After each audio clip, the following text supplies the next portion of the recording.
Before I start, if you're watching this on YouTube, please hit that subscribe button and share your thoughts in the comments.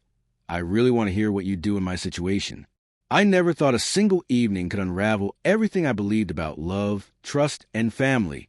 But Christmas Eve that year, it changed me forever. It started with a text. Not from some random number, not a spam alert. My wife. The message popped up on my phone while I was hanging ornaments on the tree, the scent of pine filling the living room. It was short, almost casual. Just 3 words. We need to talk. I froze, mitten in hand, staring at the glowing screen. Something in my chest tightened, a familiar, unwelcome knot.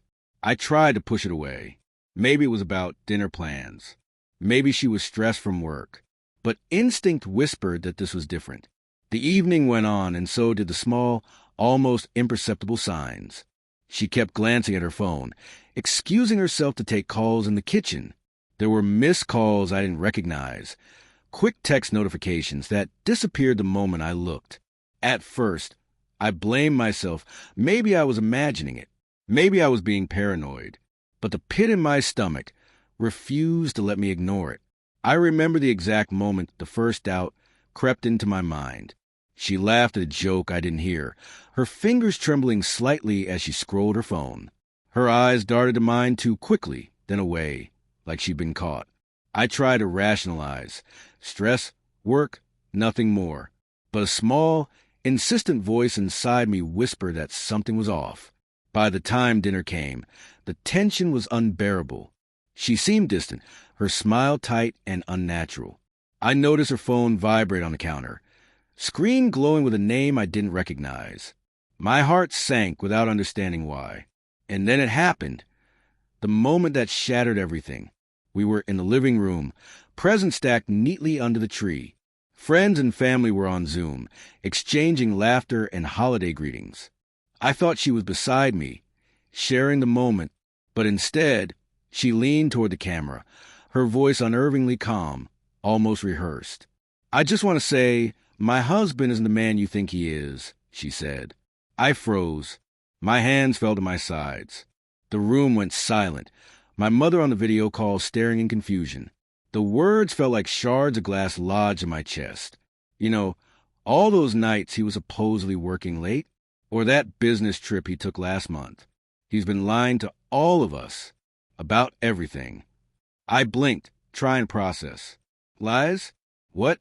The voice I loved, the partner I trusted, was painting me as a villain to the world. I wanted to speak, to defend myself, but the words caught in my throat.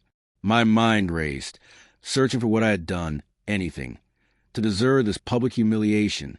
After the call ended, the truth came out slowly, painfully.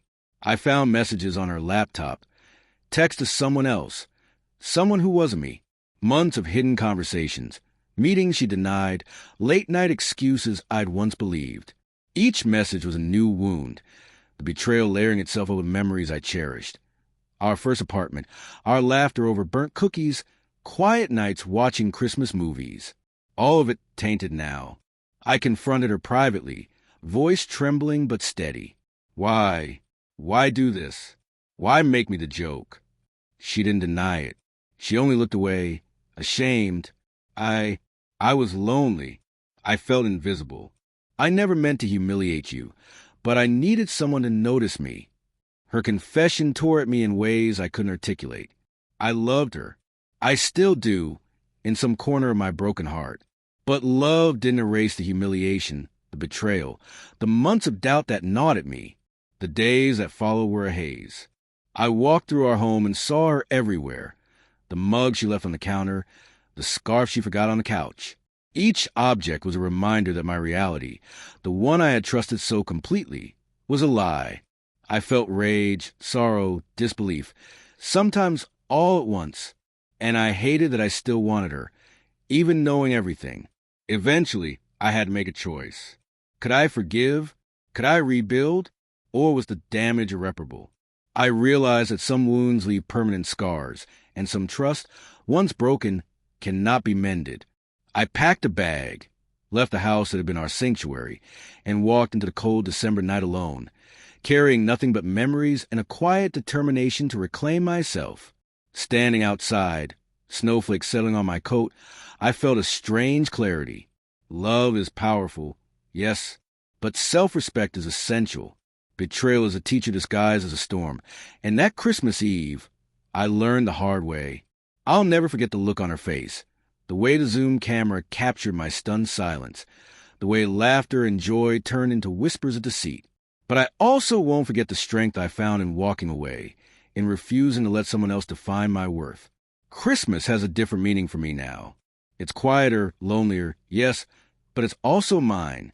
I've learned that the most important gift isn't forgiveness or reunion.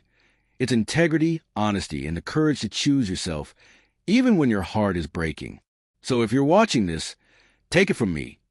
Notice the small signs, trust your instincts, and never let anyone make you feel small in your own life.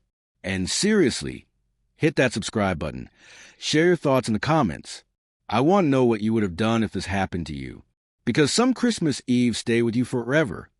Not for presents or the lights or the laughter, but for the truths they reveal and the strength they force you to find inside yourself.